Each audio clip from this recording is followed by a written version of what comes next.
It wasn't easy as I thought, until you really start diving in, to... Elvis Presley passed away with secrets in his heart. Secrets about money. Secrets about betrayal. Secrets about Priscilla. The will everyone knew about seemed straightforward until now. A second will has emerged from the shadows, written in Elvis's own words during his final days. "I need the world to know the truth," Elvis allegedly wrote. What truth was he desperate to reveal? What did Priscilla do that haunted him until his last breath? The answer changes everything we thought we knew. A king's hidden testament. Elvis Presley was never the kind of man who liked silence. His life was music, movement, and laughter that echoed through the grand halls of Graceland. But in those final months, something changed. He was only 42, but he moved like a man carrying the weight of 100 lifetimes. In the quiet hours before dawn, when the mansion slept, Elvis would walk the corridors alone. His footsteps were soft, almost careful, as though he was afraid to disturb ghosts only he could see. Those who loved him saw the worry carved into his face. It was not the worry of a performer scared of losing his fame. This was deeper. This was the worry of a father, a son, and a man who understood that time was running out. Elvis had always been generous. He gave money to strangers, bought cars for friends, and never said no when someone wanted help. But now he spoke differently about Graceland. He would touch the walls as if saying goodbye. He talked about Lisa Marie, his little girl, with a tenderness that made people look away because it hurt to see such raw love mixed with fear. "She needs to be protected," he told one close friend late one night. "When I'm gone, they'll come for everything. I need to make sure she's safe." People knew Elvis had written a will. That was no secret. What they did not know was that he had also written something else. Something he kept hidden. Something he told no one about. Why would a man who loved so openly keep such a secret? What was he protecting, and from whom? When Elvis passed away on that August afternoon in 1977, Graceland transformed overnight. The mansion that once breathed with life became a tomb of memories. Thousands gathered outside the gates, crying and singing his songs. Inside, the halls fell silent. The rooms where Elvis laughed, ate, and played music became frozen in time, untouched and heavy with absence. His will was read. It was straightforward enough. Lisa Marie would inherit everything when she came of age. Graceland would be maintained. His estate would be managed by trusted people. Everyone nodded. It made sense, it felt complete, but Graceland is a large house with many corners. There are places where light barely reaches, drawers that were never fully emptied, closets that held more than clothes. In the months and years after his death, family members and staff moved through these spaces carefully, respectfully, as if Elvis might suddenly appear and ask what they were doing. No one thought to look deeper. Why would they? The will had been found. The instructions were clear, yet there were whispers. Small, strange things that did not add up. A locked drawer in Elvis's private study that had no key. An envelope sealed with wax that no one remembered seeing before. Conversations Elvis had with his doctor, his lawyer, and his closest friend that ended abruptly whenever someone else entered the room. One housekeeper remembered finding Elvis late at night, hunched over his desk, writing with fierce concentration. "What are you working on?" she had asked gently. He looked up, startled, and quickly covered the papers with his arm. "Just making sure things are right," he said. His voice was tight. She left him alone. Who did Elvis trust enough to hand something so important? And why did he feel the need to hide it in the first place? Years before his death, Elvis told a story that no one understood at the time. He was sitting with a group of friends after a show, tired but restless. The conversation turned to legacy, to what people leave behind when they go. Elvis grew quiet. Then he said something odd. "A man can write down his wishes 100 times, but if the wrong people find them first, those wishes do not matter anymore." Everyone laughed nervously. They thought he was being dramatic. Elvis was always theatrical, but he did not laugh. He stared into his glass and repeated himself. "The wrong people can erase everything you meant to do." This was the clue, the key. the small crack in the wall that would later reveal the hidden room. Elvis understood something most people refuse to believe until it is too late. He understood that death brings out truth and greed in equal measure. He knew that the people you trust in life might not be the same people who honor you in death. He had seen it happen to other stars, other legends whose names were used to sell things they would have hated, whose families were torn apart by lawyers and money. So Elvis made a plan. He wrote a second will, a true will, one that said things the first will did not, one that protected Lisa Marie in ways the public could not, one that contained instructions meant only for the eyes of someone he trusted beyond all others. He hid it where no one would think to look, not in a safe, not in a bank, somewhere personal, somewhere meaningful, somewhere that only made sense if you knew Elvis not as a king, but as a man. But why? What truth was inside that hidden document that scared him so much? What storm did he see coming that made him feel the need to prepare in secret? The answer would remain buried for years, waiting in the shadows of Graceland, waiting for the right moment, waiting for someone brave enough to ask the questions everyone else was too afraid to speak out loud. What was Elvis afraid the world would discover? The woman at the center of the storm. Priscilla Presley had always been graceful under pressure. Even as a young woman thrust into the blinding spotlight of being Elvis's wife, she learned to smile when cameras flashed and stay composed when the world watched her every move. She was beautiful, yes, but there was something deeper in her eyes, a quiet strength, a determination to protect what mattered most, even when everything around her felt like it was crumbling. When Elvis passed away, that strength was tested in ways she never imagined.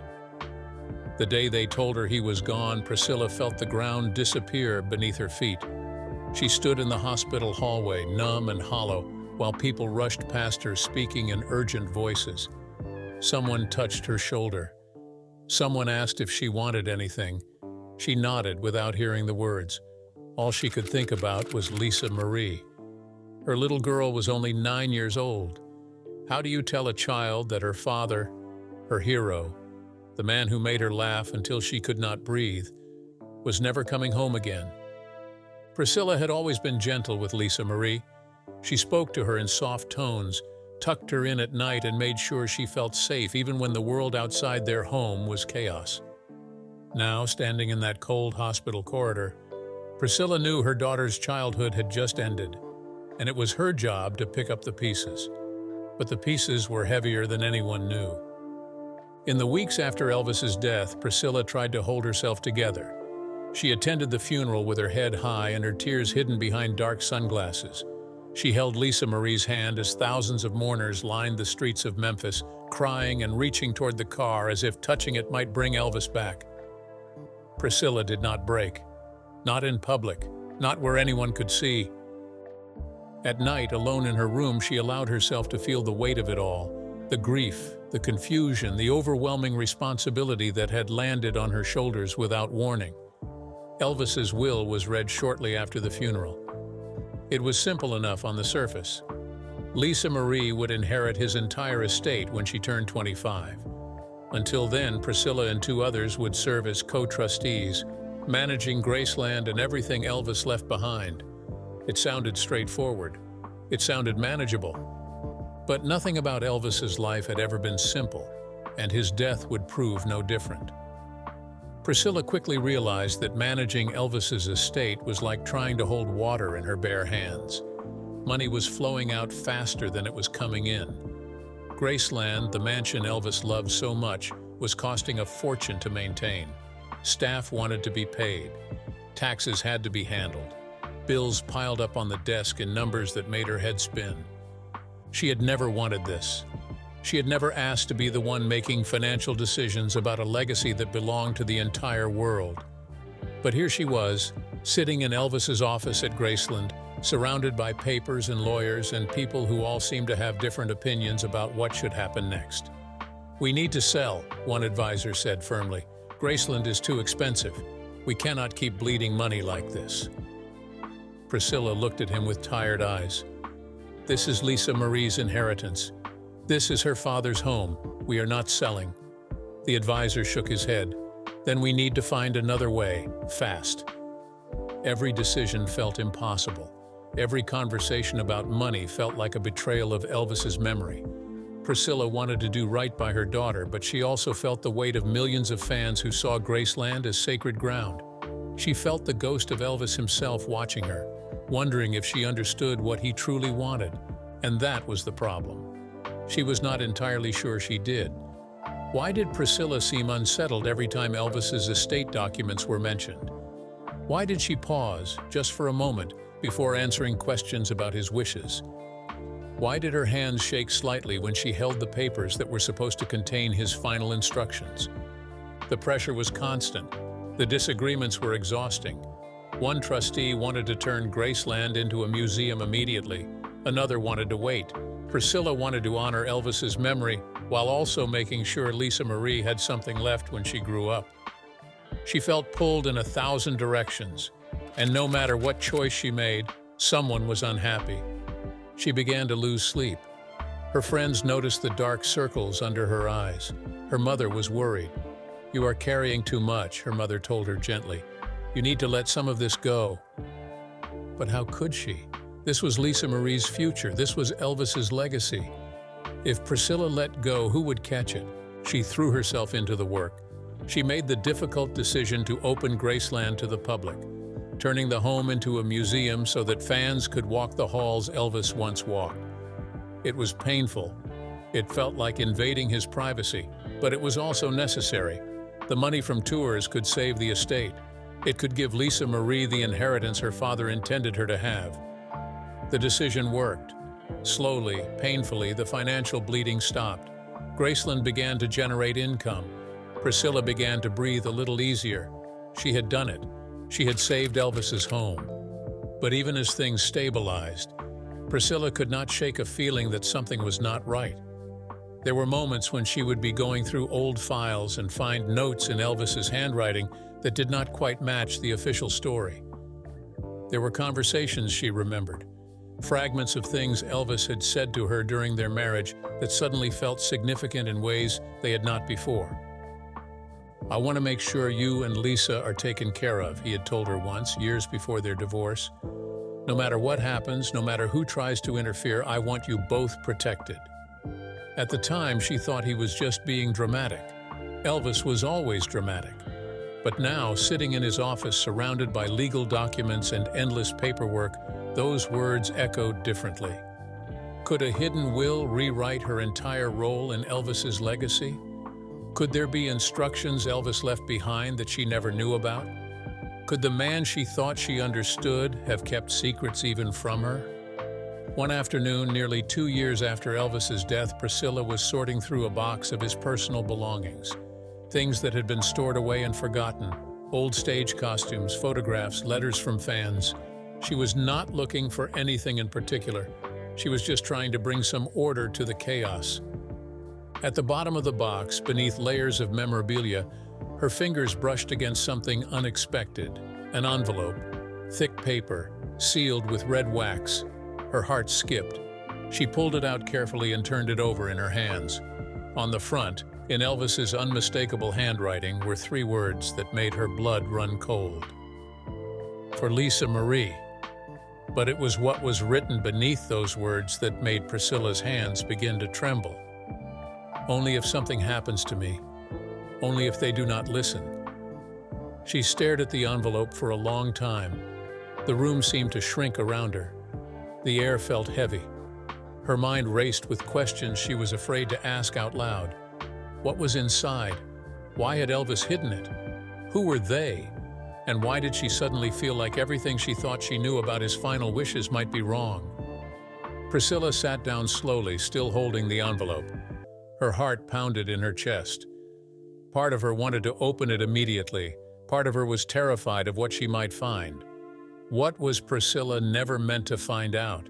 And how would the truth change everything she had worked so hard to protect?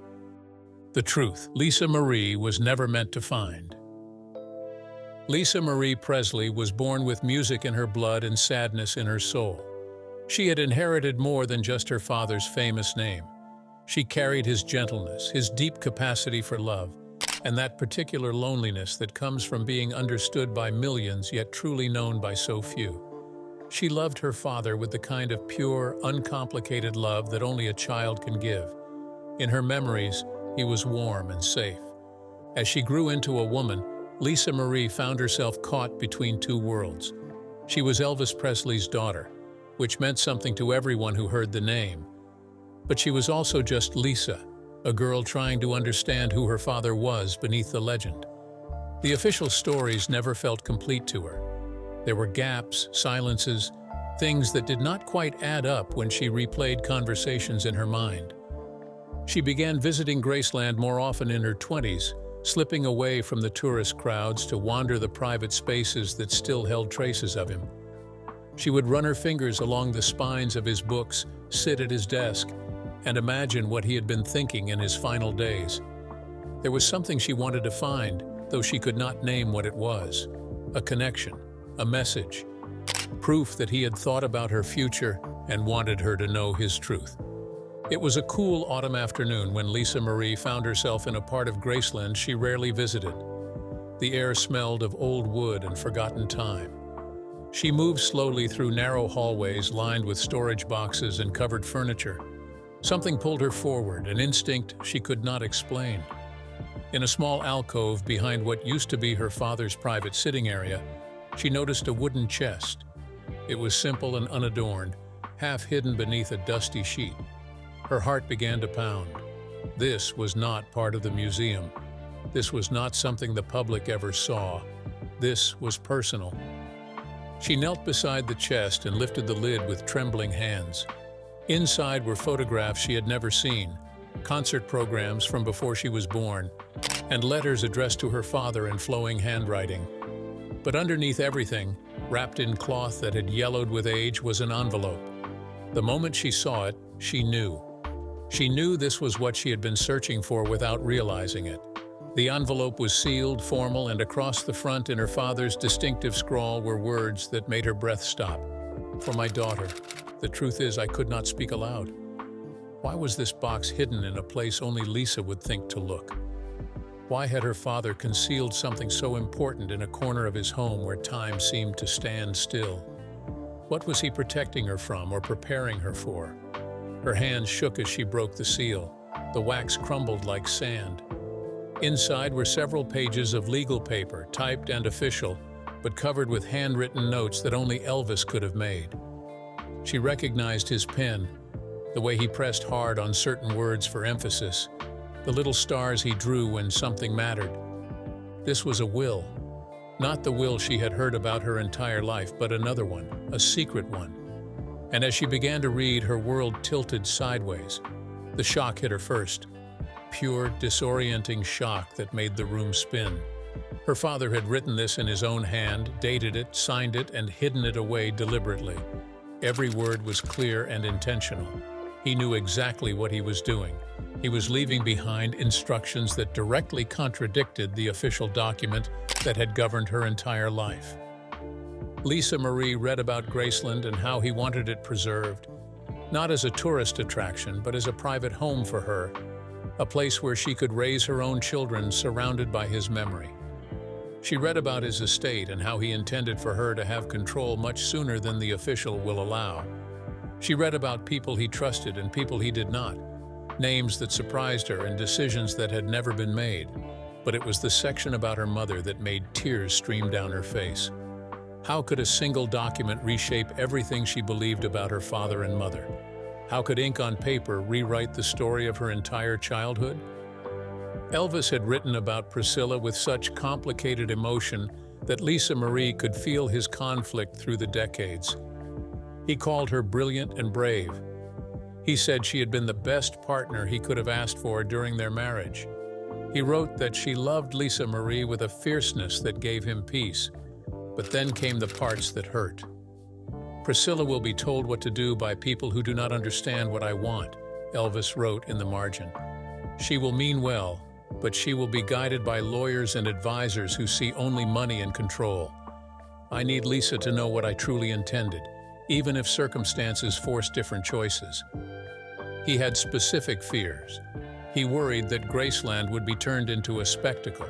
He worried that his privacy would be sold for profit. He worried that Lisa Marie would grow up thinking her inheritance was about money when it was about love and connection, and making sure she always had a home that remembered him. "I do not blame Priscilla for what might happen," he continued in his slanted handwriting. "She will be under pressure I cannot protect her from. But Lisa needs to know my real heart. She needs to know I thought about her every single day.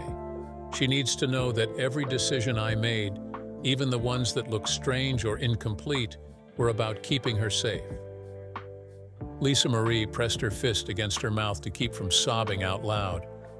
She read about provisions he wanted made for her education, for her future, for her protection from people who might try to use her name.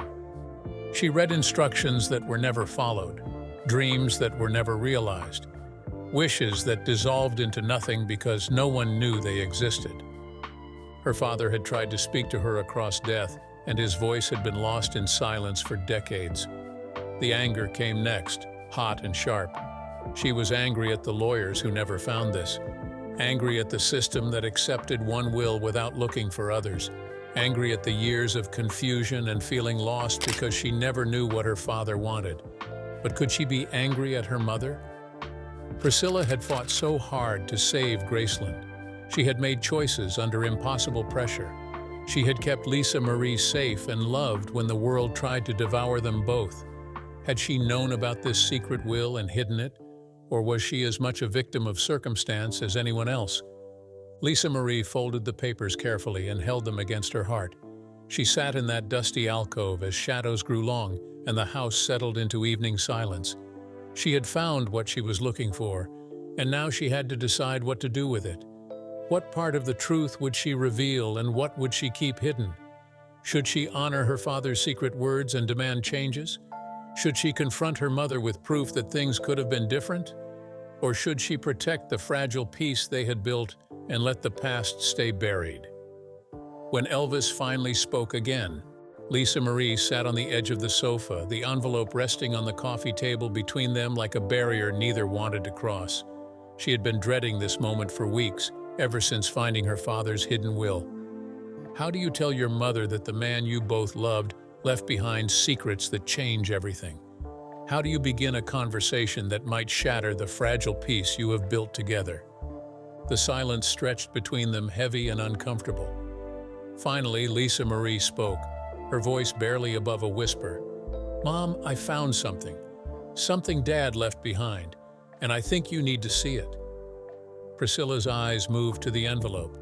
Her expression did not change, but something flickered across her face.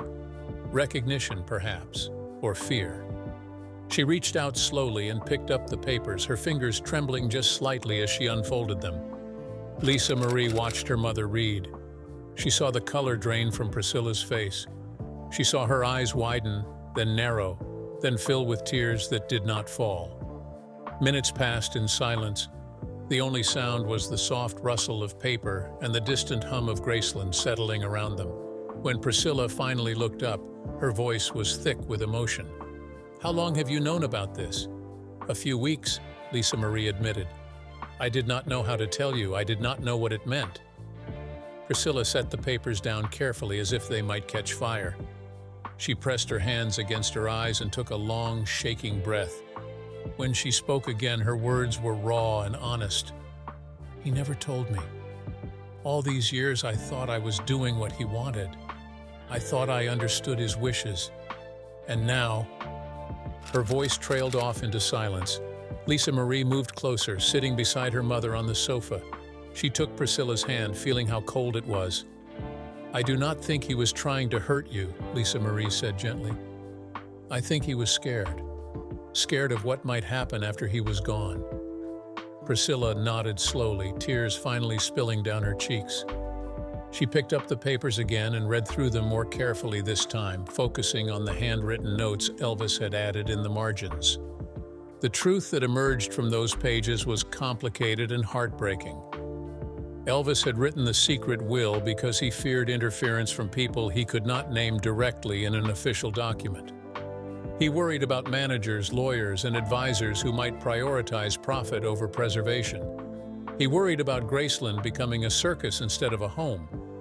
Most of all, he worried about Lisa Marie growing up surrounded by people making decisions for her instead of with her. His instructions were specific and tender. He wanted Lisa Marie to inherit full control of his estate when she turned 21, not 25. He wanted Graceland to remain a private residence, open to the public only if absolutely necessary for financial survival. He wanted Priscilla to have authority, yes, but also protection from those who might pressure her into choices that did not honor his memory. "I trust Priscilla to love our daughter," Elvis had written near the end of the document, "but I do not trust the world that will surround her after I am gone. This will be my voice speaking when I cannot speak anymore. It is my way of making sure Lisa knows what I wanted, not what circumstances forced people to do." Reading those words, Priscilla felt something break open inside her chest. All the years of second-guessing herself, of wondering if she had made the right choices, of carrying guilt she could not name, suddenly made sense. Elvis had not been protecting his wishes from her. He had been trying to protect her from an impossible situation. "He knew," Priscilla whispered. "He knew how hard it would be." Lisa Marie squeezed her mother's hand. "You did everything you could. You saved Graceland. You kept us together. He would have understood that." But would he? That was the question neither of them could answer. The secret will reveal Elvis's dreams, but it also showed how far reality had drifted from those dreams. Graceland had become a museum. Lisa Marie had not received full control until much later. Decisions had been made by committees and advisors, exactly what Elvis had feared. Yet, looking at those same facts from another angle, Priscilla had done the impossible. She had kept Graceland standing when it should have been sold. She had turned Elvis's home into a place where millions could feel close to him. She had given Lisa Marie a future, even if it looked different from what Elvis had imagined. The two women sat together as darkness fell outside the windows. They talked about Elvis, talked about him, in ways they had not done in years. They shared memories and regrets. They cried and laughed and held each other through the complicated mess of loving someone who left too soon. "What do we do now?" Priscilla finally asked. "Do we make this public? Do we try to change things?" "I think," she said slowly, "we honor what he wanted most. And what he wanted most was for us to be okay, for me to know he loved me, for you to know he trusted you. The specifics do not matter as much as that." Priscilla nodded, relief washing over her face. They would not tear apart what had been built. They would not wage legal battles or rewrite history. Instead, they would carry Elvis's secret wishes in their hearts and let those wishes guide them forward, not backward.